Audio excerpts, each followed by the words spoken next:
and welcome back once more to the Fracking Farmhouse. More evidence-based talk on fracking. I get lots of emails, people send me information all the time, and I read lots of reports. I've just got this one. It is the Compendium of Scientific, Medical and Media Findings Demonstrating Risks and Harms of Fracking. 5th edition, March 2018. That's this month. This is still warm.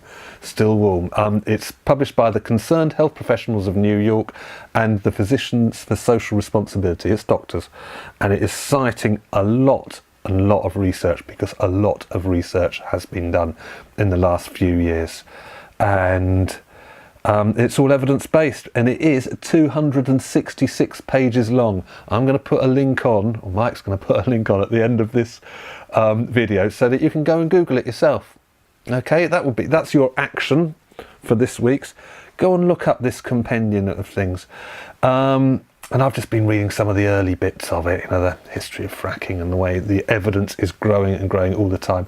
But the format of this is it's identified, because of the research, 17 areas of concern, and then in each of these chapters, that's how they built this 266 page report up. 17 areas of concern, and each area of concern, they've listed the reports with the most recent first. Okay, so this is just giving you an overview of peer-related contemporary scientific evidence of what they're finding out, the concerns of fracking in America. This is what they're actually finding. First one, air pollution. Okay, yeah, the methane that's leaking. Benzene is particularly bad. That's a carcinogen, and they're finding that around the things. As I mentioned last week, Trump's found a way of getting around the methane leakage. Stop measuring it. Okay. After air pollution, we got water contamination. Yeah. Dimmock in Pennsylvania, that was the bit in Gaslands, which 2010, where they were lighting the water. They've had to put a moratorium on fracking around there. Their water is virtually explosive, and then they tried to lift in the moratorium because there's loads of gas under there, and then it got even worse, so they've stopped it. Water contamination, that was 2. Inherent engineering problems that worsen with time. Yeah, all those thousands of wells worsen with time. Radioactive releases, that's number 4. Occupational health and safety hazards. Yeah, working in the oil and gas industry is the most dangerous industry to be in. It's much more dangerous than working in the building industry, which is the second. Construction is the second one. Hi, Giles. Public health effects measured directly. Okay. They've got actual, because it's been going on long enough now, we can directly measure health effects. Noise pollution, light pollution and stress. They've just put that into one little chapter. Earthquakes and seismic activity. Okay. Abandoned and active oil and natural gas wells as pathways for gas and fluid migration. Once you've hit the area time and time again, you open up these faults and it migrates up them. And American geology is much different from European geology and British geology. They didn't have many faults to start with. We are riddled with faults to start with. We've got lots of faults, and we've got lots of people living on them, and we live on coal mines. Is fracking a good idea?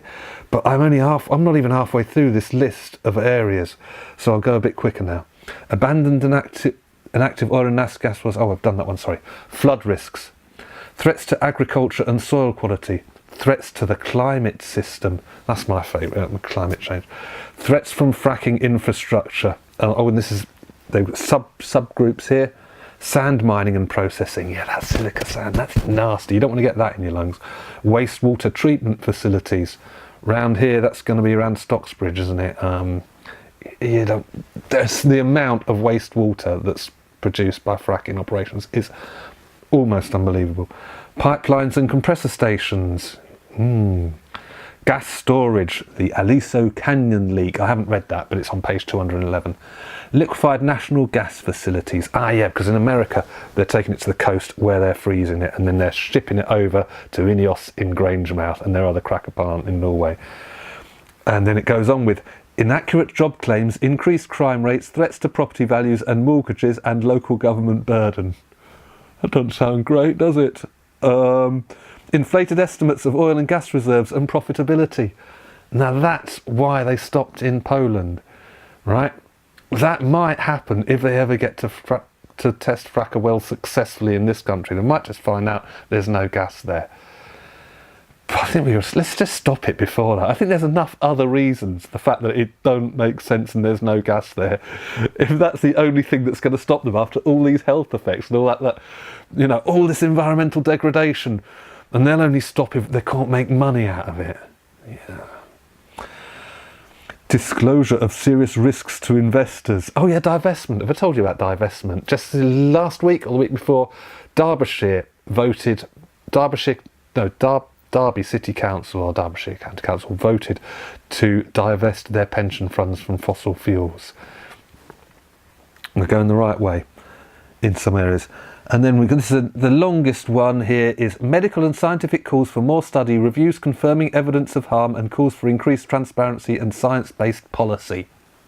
That was the 17th chapter in this report. Okay, and conclusion is on page 266. I urge you, go and download this document. Right? Let's get off Facebook. Let's stop just listening to the echo chamber. This is peer-reviewed scientific literature. Okay, it came out this month. It's only just out on the market. Download it and pick your favourite area. Mine would be threats to the climate system, but you might prefer inflated estimates of oil and gas reserves and profitability. Whatever. Let's get our evidence-based arguments going, because it's all out there. The research has been done. Just because our government is ignoring research doesn't mean that we shouldn't, because then when we have the arguments, then we win the arguments. And this is where we're about at the moment. We are on the cusp of getting rid of this industry for good. Not with inflated hyperbole about, you know, they're going to use these wells for disposing radioactive waste or something like that. You know, that it's not proven. No. Scientific facts, scientific documentation.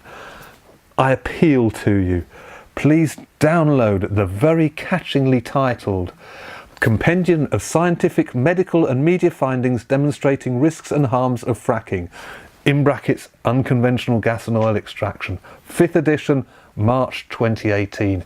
It's a cracker. Thank you for watching the Fracking Farmhouse. If you like what you see, me and Oscar say, please click like, and please subscribe to our channel, and please share it with your friends. Let's get this thing out on Facebook. We are trying to get the message out there. We don't need fracking. Thank you very much.